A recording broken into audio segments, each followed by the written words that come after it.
종교는 기본적으로 사람의 마음을 아니면 사람의 삶을 자유롭게 해줘야 할 것인데 역사상 많은 종교들은 실제로 사람들의 삶을 자유롭게 하기보다 그들의 삶을 더 많이 묶을 때가 많았습니다. 어떻게 보면 우리 기독교 역시도 진리를 알지니 진리가 너희를 자유케 하리라 라고 예수님께서 우리에게 말씀해 주셨음에도 불구하고 어쩌면 많은 사람들이 교회의 첫 발을 딛는 순간부터 죄라고 하는 것, 심판이라고 하는 것, 어쩌면 우리가 하나님에 대한 헌신, 자기 부인, 십자가 이런 것들은 우리를 자유롭게 하기보다는 오히려 우리를 무겁게 누르는 것들이 더 많습니다. 하나님을 위해서 살아야 하고 하나님을 향하고 하나님을 의존하고 하나님을 생각하며 하나님을 기뻐하고 하나님을 즐거워해야 된다는 많은 것들은 어쩌면 내가 무언가 교회 혹은 하나님 아니면 우리가 믿는 어떤 신앙의 대상에 종속되고 그를 의존하고 그리고 그에게 무언가 항상 심판과 죄송함과 떳떳하지 못함에 대한 어떤 그러한 마음의 짐을 지고 가는 듯한 인상을 가질 수가 있습니다. 물론 아무 생각 없이 그냥 띠모야 하고 다니는 사람은 괜찮습니다. 그냥 오늘도 그냥 한번 또 이렇게 편하게 마음의 평안 이런 게 아니라 무언가 좀 말씀대로 진짜 하나님의 근심이 아니라 기쁨이 되고자 하는 어떤 마음을 가지면 성경을 배우면 배울수록 또 하나님 말씀을 알면 알수록 신앙이 깊어지면 깊어질수록 자유로움보다는 더 무거워지는 마음이 있는 것 같아요. 이건 교회 내부의 시각입니다. 근데 교회 외부의 시각도 비슷한 것 같아요. 왜 종교가, 특별히 저 한국 개신교는 왜 이토록 사람들을 묶을까? 집도 살림도 다 집은 개판으로 해놓고 맨날 교회만 오게 하고 목사도 오직 교회. 이미 대한민국에서 목사라고 하는 단어는 굉장히 이기적이고 비윤리적이고 비상식적이며 사회의 질서를 안 따르는 정도가 아니라 사람들을 그렇게 이끄는 어떤 일종의 사회 악적인 요소로 많이 인식되고 있는 것은 어쩌면 이 코로나 시국의 여러 가지 오해 때문이 아니라 굉장히 교회 다니는 것이 오히려 사람을 교회에 묶고 목사에게 묶고 무언가 그들이 전파하고 있는 어떤 신앙의 사람들을 묶는 듯한 모습들이 또 지어올 수 없는 인상 중에 하나입니다. 그러면 오늘도 우리가 계속해서 말씀을 우리가 접하고 있는데 하나님께 집중해라. 우리 모든 인생은 하나님께 달려있다.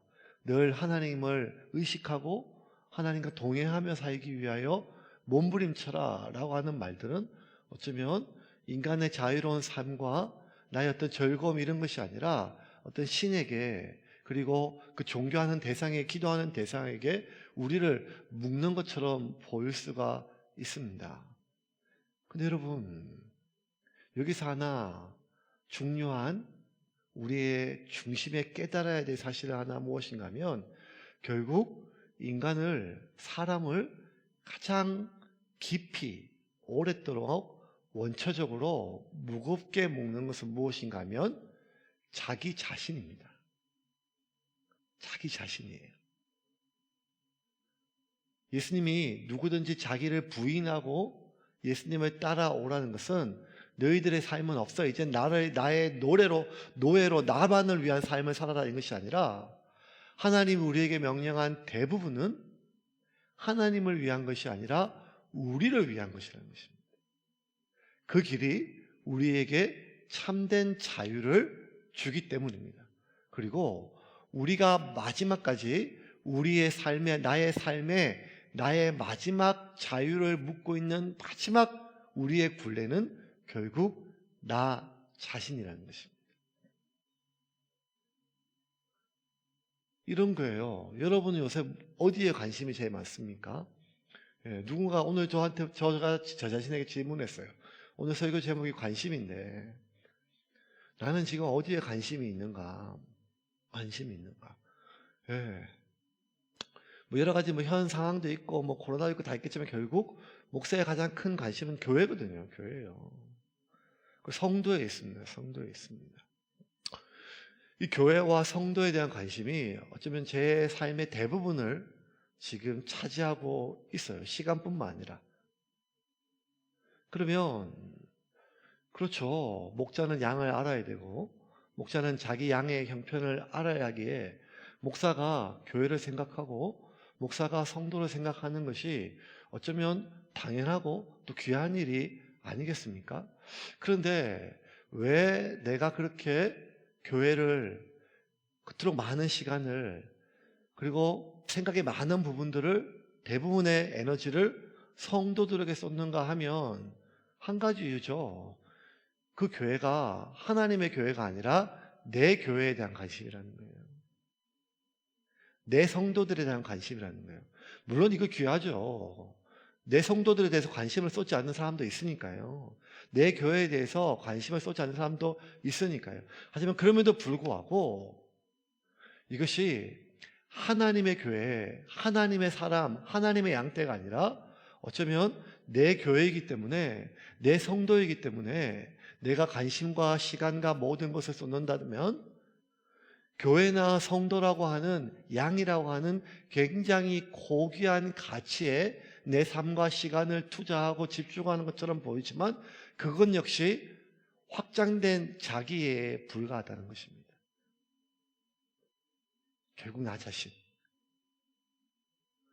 내가 나 자신의 것에 대해서 온전히 내려놓지 않으면 결국 자유로울 수 없다는 거예요. 제가 요즘 최근 1년 동안 계속 예수님께 집중하고 내 안에 계신 예수님과 동행하면서 제 안에 어떤 마음이 좀 생겼는가 하면 이 내 교회가 아니고 하나님의 교회다. 너무 당연한 건데 그게 잘 안 됐었어요. 솔직하게. 내 교회, 세움교회 제가 개척했으니까요. 벽돌 하나까지도 아니까요. 사람들 하나하나까지도 아니까요. 내 교회고 제 성도예요. 하나님의 교회고 하나님의 성도라는 것을 뼛속까지 그렇게 생각하지만 그럼에도 불구하고 부정할 수 없는 것은 제 교회이고 소유를 뜻하는 것이 아니라 제 교회이고 제 성도예요. 그런데 조금씩 어떤 마음이 드는가 하면 하나님의 교회라고 하는 것이 점점 깊이 있게 깨달아지고 그게 다가와요. 하나님의 성도라는 것이 점점 더 깊이 깨달아지고 다가와요. 그런데 어떤 일이 생기는가 하면 자유함이 생겨요. 자유함. 어떤 자유함인가 하면 교회의 염려에 대한, 교회의 앞날에 대한, 성도들 한 명 한 명에 대한 그 마음의 가짐에 대해서 그전에는 진짜 안달이 났을 때가 참 많아요.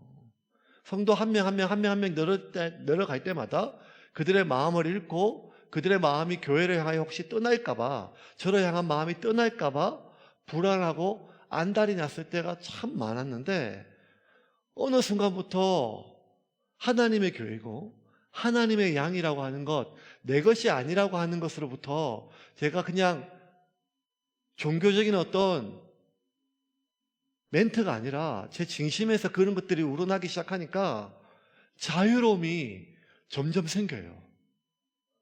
이거는 그냥 무관심이나 버려두는 게 아니라 내 교회도 아닌데 내 성도도 아닌데 내 돈도 아닌데 이런 개념이 아니라 지금까지 제가 경험하지 못했던 새로운 차원의 자유함이 조금씩 생겨나요. 내 것이 아닌. 결국 인간은 자기 자신을 부인할 때 자기의 내 것, 나 자신, 이 나라고 하는 것을 벗어날 수 있을 때 진심으로 우리가 자유함을 얻을 수가 있는 것입니다.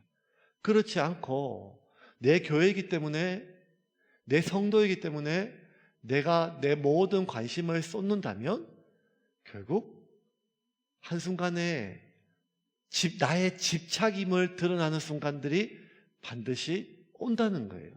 우리가 지금 계속 성경을 통해서 이스라엘의 왕들을 살펴보고 있거든요. 사울 왕도 그렇고, 우리가 지난주까지 살펴봤던 여로보암 왕도 그렇고, 오늘 우리가 살펴볼 르호보암도 마찬가지예요. 결국 이들이 자신의 이스라엘 백성, 이스라엘 민족, 나라 뭐 이런 것에 대해서 자신의 모든 것을 쏟았지만 한껏을 뒤집어 놓고 보면 이스라엘 백성이 아니라 자신의 왕권이었어요. 이스라엘이라고 하는 하나님의 나라가 아니라 내 왕국, 내 나라였었어요. 그래서 결국 내 왕권, 내 나라, 내 백성, 내 것에 대한 것을 집착을 버리지 못할 때 그들은 하나님조차도 내 것을 위한 도구로 전락시키게 된다는 거예요. 이게 우리 안에 무서운 거예요. 결국 내가 내 자신을 부인하지 못하면 내 자신을 위한, 내 것을 위한, 나의 무언가를 위한 것으로 하나님조차 그 도구로 전락시킬 수 있는 것이 인간이 자기 자신에 대한 집착이라는 거예요. 여러분은 지금 요즘 여러분 삶에, 여러분 시간의 대부분에 어디에 관심이 있습니까?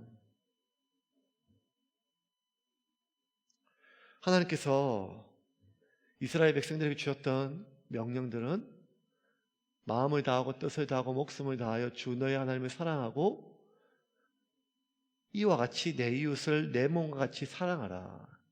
이 예수님께서 우리에게 주셨던 그 하나님의 모든 계명을 아주 축약하면 이 두 가지죠. 하나님을 사랑하고 이웃을 내 몸과 같이 사랑하는 것. 그런데 여기서 우리가 하나님을 사랑이라는 단어보다 어쩌면 더 중요하게 봐야 될 것이 다하고라고 한다. 내 마음을 다하여, 내 뜻을 다하여, 내 목숨을 다하여 하나님을 사랑하지 않으면 우리는 자기 자신을 사랑할 수밖에 없는 존재이고 자기 자신에 대한 집착을 결코 벗어날 수가 없는 존재라는 것입니다. 북이스라엘의 여로보암이 끝까지 하나님께 돌이키지 않고 하나님의 도움만 필요했던 것처럼 남유다의 르호보암 왕도 동일하였습니다. 오늘 1절과 2절 다시 한번 본문 같이 한번 읽겠습니다. 솔로몬의 아들 르호보암은 유다 왕이 되었으니 르호보암이 왕위에 오를 때에 나이가 41세라. 여호와께서 자기 이름을 두시려고 이스라엘 모든 지파 가운데에서 택하신 성읍 예루살렘에서 17년 동안 다스리니라. 그의 어머니의 이름은 나아마요 암몬 사람이더라. 유다가 여호와 보시기에 악을 행하되 그의 조상들이 행한 모든 일보다 뛰어나게 하여 그 범한 죄로 여호와를 노엽게 하였으니. 청출어람이 이렇게 안 좋을 때가 있습니다. 모든 조상들보다 더 뛰어나게 악을 행하였다고 해요. 그 르호보암 왕 때 유다마저 그렇게 된 것입니다. 신기한 것은요, 북이스라엘 그 어떤 왕도 그리고 남유다의 그 어떤 왕도 산당도 짓고 우상도 만들고 분향도 하고 심지어 그 안에 가정스러운 행위까지 다 하면서도 단 한 번도 하나님을 버린 적이 없다는 거예요. 그들은 여전히 자신이 하나님의 백성이라 생각을 했어요. 하나님께 함께 분향하고 하나님께 제사를 드리고 하나님께 기도했어요. 단지 하나님만 전적으로 의지하지 않았다는 것입니다. 하나님만 전적으로 신뢰하지 않았다는 것입니다. 그러므로 하나님을 사랑하고 내 이웃을 내 몸같이 사랑하는 말에 어쩌면 가장 중요한 방점이 앞에 있을 수도 있어요. 내 마음을 다하여,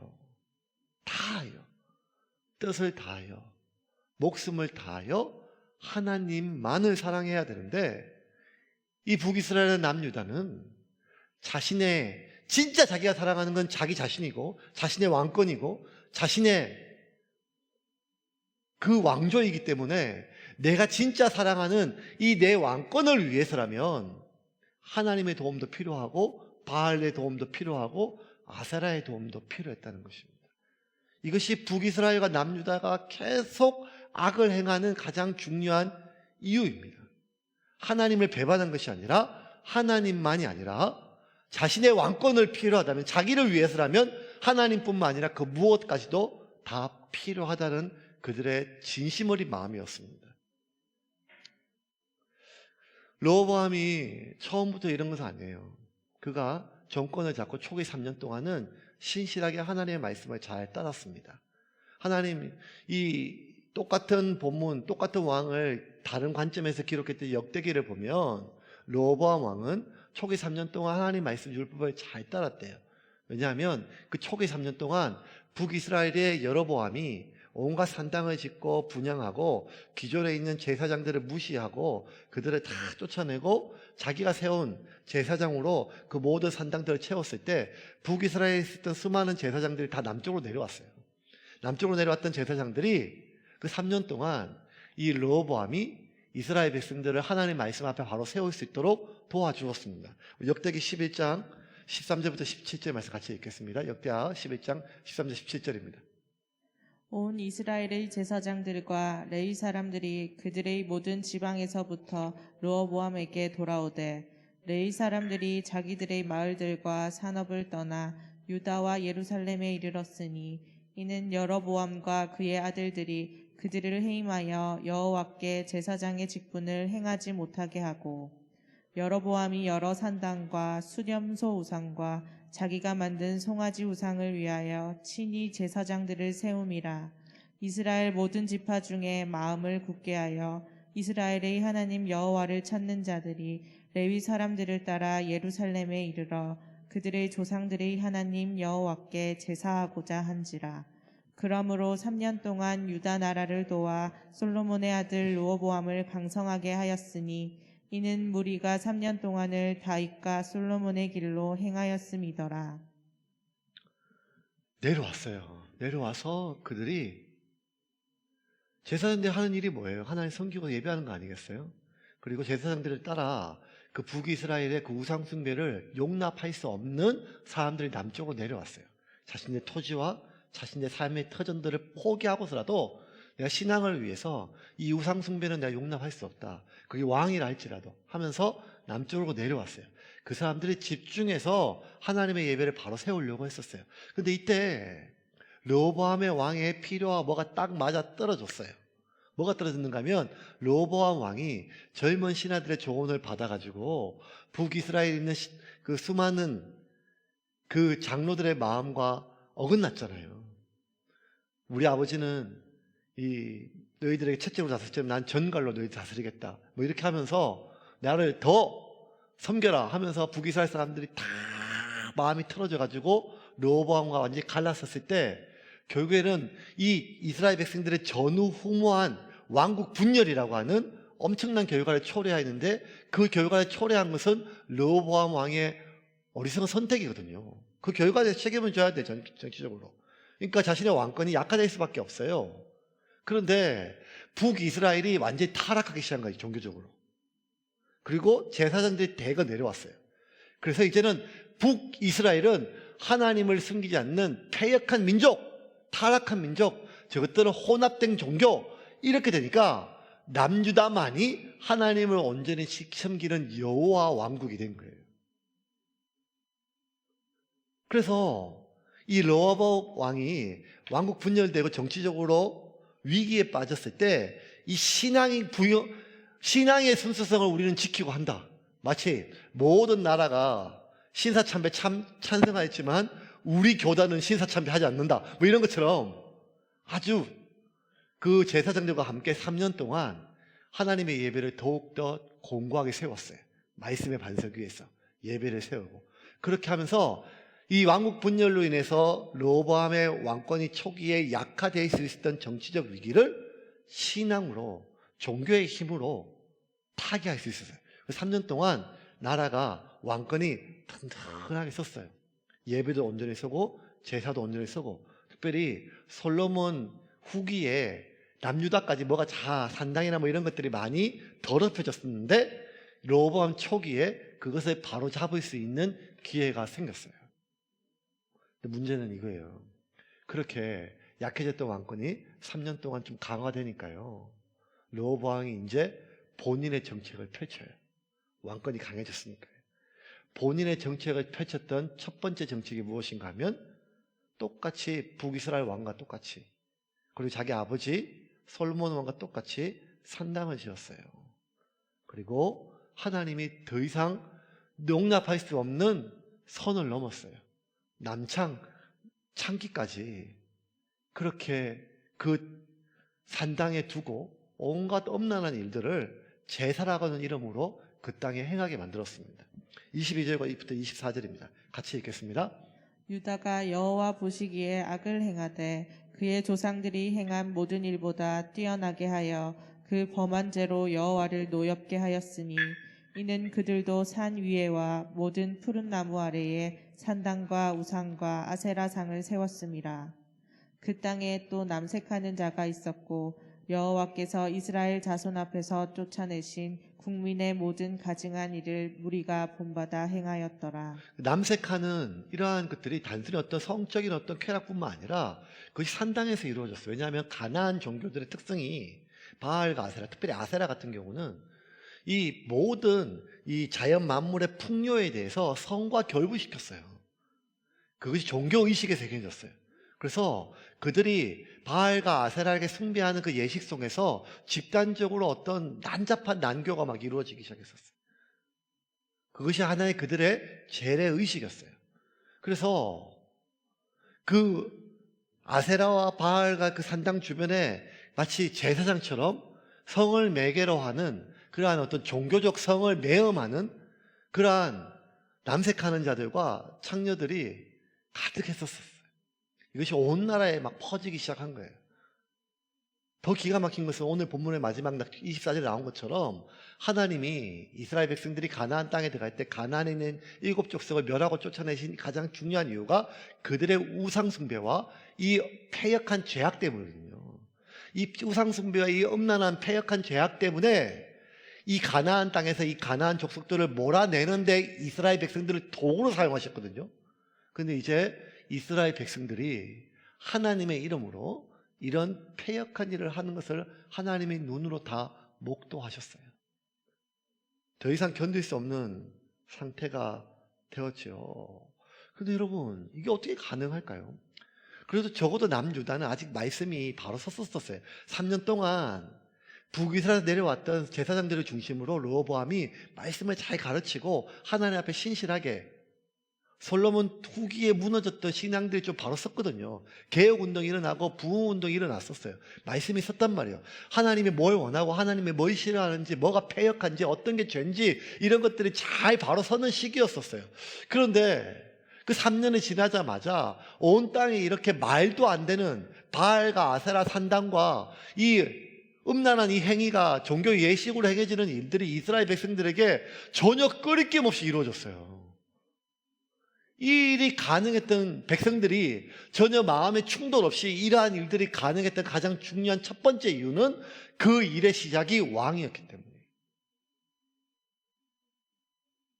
왕이었기 때문에. 이스라엘에 있어서 왕은요, 단순히 정치인이 아니라 하나님의 제사장이었거든요. 다윗이 그랬기 때문에. 하나님의 뜻을 백성들에게 대변하고 하나님 대신 이스라엘 백성들을 다스리는 사람이었거든요. 그러니 왕이 이런 일을 시작하니까 백성들이 조금도 의심하지 않고 그 패역하고 말도 안 되는 짓거리를 하나님의 이름으로, 그들의 신앙의 이름으로 짬뽕이 돼서 온 나라가 여호와 보시기에, 하나님 보시기에 견딜 수 없는 패역함으로 가득 찼습니다.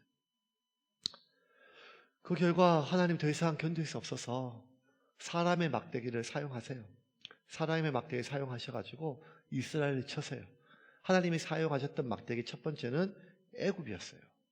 여러분, 애굽을 보세요. 그 대제국이었던 애굽이 솔로몬 때 자기 공주를 시집 보내잖아요.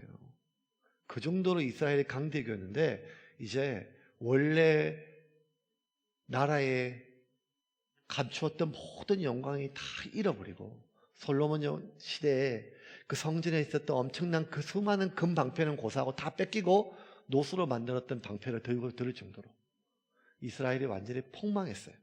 사람의 막대기로 하나님께서 이스라엘을 징계하였습니다. 25절부터 28절입니다. 같이 읽겠습니다. 르호보암 왕 제5년에 애굽의 왕 시삭이 올라와서 예루살렘을 치고 여호와의 성전의 보물과 왕궁의 보물을 모두 빼앗고 또 솔로몬이 만든 금 방패를 다 빼앗은지라. 르호보암 왕이 그 대신 놋으로 방패를 만들어 왕궁문을 지키는 시위대 대장의 손에 맡김에 왕이 여호와의 성전에 들어갈 때마다 시위하는 자가 그 방패를 들고 갔다가 시위소로 도로 가져갔더라. 그리고 르호보암이 살아있는 동안은 평화는 없었어요. 늘 전쟁이 끊어지지 않았어요. 여러분 30절입니다. 같이 읽겠습니다. 르호보암과 여로보암 사이에 항상 전쟁이 있느니라. 항상 전쟁이 있었어요. 전쟁. 그 마음속에 백성들의 삶에 평화가 없었어요. 전쟁이 끊어지지 않았습니까? 전쟁 같은 삶이에요. 전쟁 같은 삶. 그 일의 시작이 르호보암 제위 3년 뒤부터 일어나는 대대적인 산당과 바알과 아세라와 우상 숭배와 난잡한 그 패역함의 일로 인하여 이스라엘의 모든 백성들, 남유다의 모든 백성들이 그들이 사는 동안에 전쟁이 끊어지지 않고 늘 불안과 두려움 속에 고통 속에서 살게 되었습니다. 자, 그럼 여기서 우리가 한번 종합적으로 한번 봐야 돼요. 아니, 르호보암이 그래서 솔로몬의 아들인데 다윗의 손자인데 믿음의 뿌리가 있었어요. 3대째 가문이죠. 기도가 쌓여있는 가문이고 자기가 보고 듣고 자란 게 있어요. 그리고 왕이 되었을 때 40살에 왕이 되었는데 3년 동안 전심으로 하나님의 말씀을 유다 땅에 이스라엘 땅에 심기 위해서 애썼어요. 그랬던 르호보암이 왜 이토록 급속하게 타락하였는가? 그 이유에 대해서 역대기 기자는 단 한 절에 이렇게 이야기를 해요. 역대기 12장 1절 말씀 같이 읽겠습니다. 르호보암의 나라가 견고하고 세력이 강해짐에 그가 여호와의 율법을 버리니 온 이스라엘이 본받은지라. 르호보암의 나라가 견고하고 세력이 강해진 후에 그가 여호와의 율법을 버리니, 이 말은 반대로 하면 르호보암의 나라가 약하고 세력이 약해졌을 때 그가 여호와의 율법을 붙잡았어요. 그때 이스라엘 백성도 왕을 본받았어요. 그런데 여로보암의 세력이 강하여지고 그의 나라가 세력을 얻으니까 그가 여호와의 율법을 버리고 백성들도 왕을 본받게 되었어요. 우리가 잘 부르는 찬양 중에 약할 때 강함 대신에 뭐 이런 찬양 있잖아요. 제가 두려워서 그 다음 구절 못 부르겠습니다. 다음 주 한번 불러봐야 알았죠? 약할 때 강함 대신에. 약할 때 강함 대신에 라는 찬양이 얼마나 우리에게 많은 은혜가 돼요. 약할 때 강함 대신에. 근데 사실 우리가 약할 때 강함 대신에 찬양을 그렇게 많이 불러도 약해지는 걸 원하는 사람이 아무도 없어요.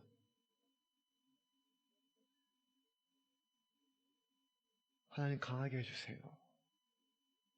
약하지 않고 육체적으로, 경제적으로, 관계적으로 하나님 약하지 않게 해주시고 하나님 제가 강해질 수 있도록, 이게 사실 우리의 기도 제목이거든요.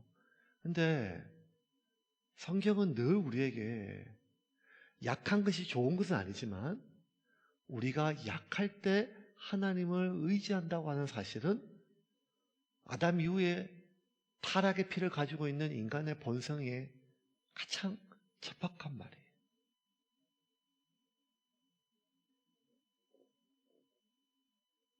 인간은 약해야 하나님을 찾아요.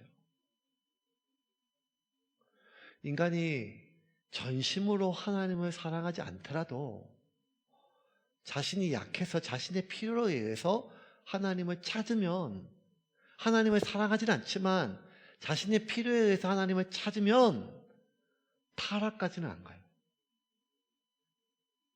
인간이 언제 타락하는가 하면 하나님 앞에 올바로 섰던 사람이, 한때 하나님 앞에 쓰임받았던 사람이 언제 타락하는가 하면 자기가 강하다고 착각할 때 그때부터 타락하기 시작해요. 왜? 하나님을 찾지 않기 때문에.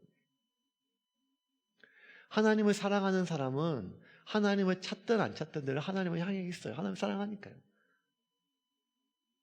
근데 마음을 다하고 뜻을 다하고 목숨을 다하여 하나님을 사랑하는 법을 모르고 경험하지 못했고, 오직 하나님을 사랑하는 것이 사랑해야 된다고 그냥 하나님을 사랑하는 것이 어떤 의미인지 모른 채 하나님을 사랑하는 것이 의무로 다가오는 사람은 나의 필요 때문에 어쩔 수 없이 하나님을 사랑하고, 아니 사랑이라는 단어가 너무 추상적이면 예배라고 합시다. 예배, 기도라고 합시다. 우리가 예배가 나의 힘이 되고, 예배가 나의 위안이 되고, 예배가 나의 능력이 되고, 정말 예배가 고프는 것을 경험하고, 예배를 통해서 내가 힘을 얻고, 예배를 통하여 내가 즐거움을 누리고, 내가 기쁨을 누리고, 평안을 누리고, 예배가 의무가 아니라 나의 힘이 되는 것을 경험한 사람에게는 예배가 우리에게 의무가 아니라 우리에게 소원이고, 우리에게 필요고, 우리에게 간절함이 아니겠어요? 기도 역시 마찬가지죠. 그런데 그 예배와 그 기도가 하나님 앞에 나아가는 것이 전심으로 하나님께 나아가지 않고, 하나님을 사랑하고 하나님께 예배하고 하나님께 주시는 그 은혜를 경험한 적이 없이 그냥 의무감으로 예배를 드려야 하고, 의무감으로 기도해야 되고, 기도는 여전히 노동이고, 예배는 여전히 우리에게 의무일 때, 나의 필요에 의해서 어쩔 수 없이 왔지만 그 사람은 나의 필요가 채워지면 그 노동과 의무로부터 자유로워지고 싶거든요. 약할 때 우리가 강함이 되는 이유는 약함 자체가 선한 것이 아니라, 우리는 약할 때 하나님의 도움을 가장 절실하게 구하는 연약한 우리의 본성이 내 자신임을 알아야 된다는 것입니다. 결국 르호보암은 3년 동안 그의 나라가 강해지니까 하나님의 율법을 버렸어요. 그리고 백성들은 그 말씀 그대로 왕을 본받았어요.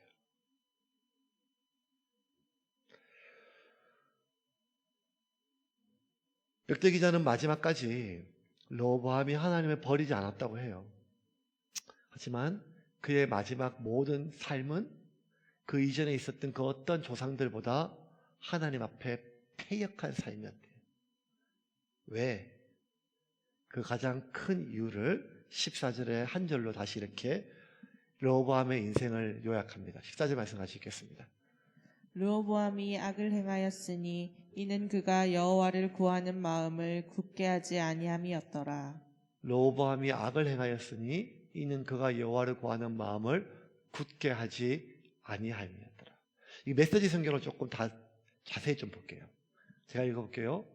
그러나 르호보암에 대한 최종 평가는 그가 악한 왕이었다는 것입니다. 그에게 하나님은 중요하지 않았다. 하나님께 관심이 없었을 뿐 아니라 그분을 마음으로 찾지도 않았다. 그러니까 제가 제 자신을 대입해서 한번 읽을게요. 그러나 김유균에 대한 최종 평가는 그가 악한 목사라는 것이야. 김유규에게 하나님은 중요하지 않았다. 하나님께 관심이 없었을 뿐 아니라 그분을 마음으로 찾지도 않았다. 김유규는 평생 그의 교회를 사랑하였고, 김유규는 평생 그의 성도들의 관심을 쏟았다. 하지만 김유규에 대한 최종 평가는 그가 악한 목사라는 것이었다.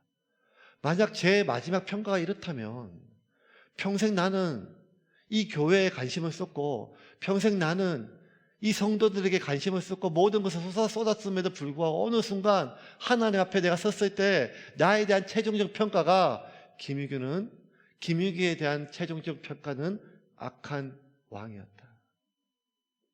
14절 다시 한번 띄워줄까요? 그에게 하나님은 중요하지 않았다. 하나님께 관심이 없었을 뿐 아니라 그분을 마음으로 찾지도 않았다. 저는 이 구절을 읽을 때 여러 가지 마음이 같이 들어가는데 르호보암에 대한 처근한 마음이 생겨요. 왜냐하면 진짜 애를 많이 썼거든요. 그의 아버지 솔로몬이 얼마나 대단해요. 르호보암이 40살에 왕이 됐어요. 그러면 아버지 솔로몬의 그 엄청난 부귀와 영화와 모든 이스라엘의 가장 번영기를 다 봤어요. 근데 자기 대에 나라가 두 쪽이 됐어요. 왕이 되자마자 절반 날라갔고, 자기 대에 그 엄청난 부귀 영화가, 그 대제국 이집트가 공주를 갖다 바칠 정도의 나라였는데 이집트 왕이 쳐들어와서 철저하게 유린하고 심지어 모든 걸 빼앗아갔을 정도가 아니라 성전에 있는 모든 성물까지 다 빼앗아가고, 금으로 만들었던 방패가 아니라 어쩔 수 없이 노수로 만든 방패로 쓰고, 그 얼마나 서러움을 겪었겠어요. 그럼에도 불구하고 나라를 자기가 한번 세워보려고, 일으켜보려고 백성들의 마음도 얻어야 되고 지방에 있는 토호들의 마음도 얻어야 되고, 그런 와중에 또 북이스라엘에 있는 여로보암하고 싸워야 되고, 남쪽에 있는 이스라엘 그 수많은 주변에 있는 왕국들은 계속 쳐들어오고, 엄청나게 그의 삶의 고통을 많이 들었어요. 그런데 그가 고작 그 왕을 제위하는 동안에 그가 기쁨을 누렸던 것은 내 왕권이 조금 이전보다 강해졌을 때, 어제보다. 아니, 북이스라엘과 싸웠을 때 지난번 전투보다 이번 전투는 좀 전세가 좋았을 때, 백성들이 나를 향한 마음이 조금 더 인기가, 인정이 높아졌을 때, 그거란 말이에요. 그는 하나님께 관심이 없었기 때문에 하나님 안에서 평안을 누려본 적이 없다는 거예요. 하나님 안에서 그가 참된 기쁨을 누려본 적이 없었다는 거예요. 말씀을 정리하면서 여러분에게 묻겠습니다.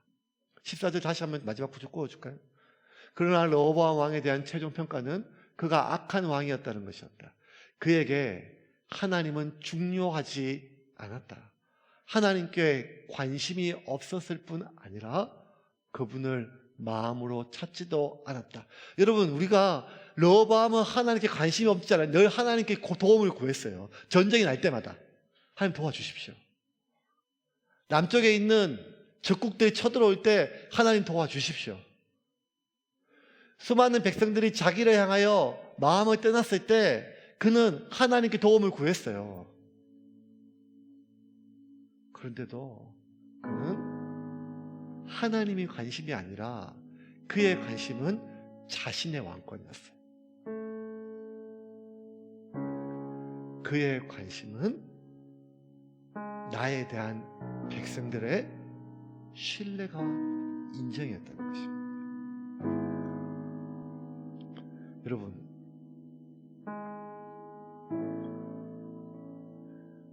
점점 더 어려워지는 것처럼 말씀을 수요일마다, 주일마다 이만하면 예수를 잘 믿는 것 같고, 여전히 우리는 하나님의 찬양, 하나님의 기쁨이 되고, 교회가 부흥하고, 다른 교회들은 좀 약해야 되는데 재정도 넉넉하고 사람들 계속 오고,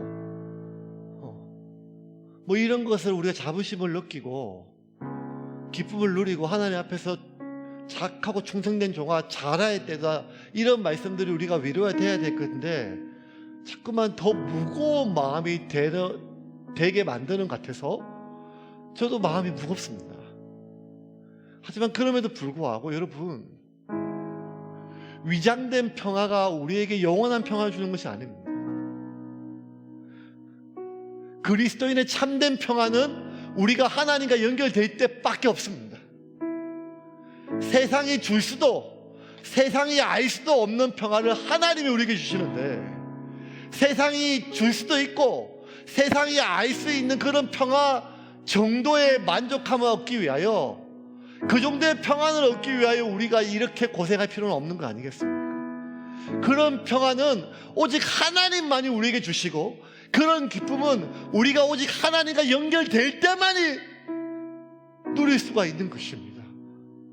우리가 지금 이렇게 몸부림치는 것은 지옥 갈까봐, 하나님께 버림받을까봐, 하나님께 욕먹을까봐 이것이 아니라 우리가 이 세상을 살아가는 동안 하나님의 기쁨을 맛보자는 거예요. 그 하나님을 만나자는 거예요. 그 예배 때마다, 기도할 때마다 지금 이 순간에 나와 함께 계신 그 하나님과 내가 연결되어서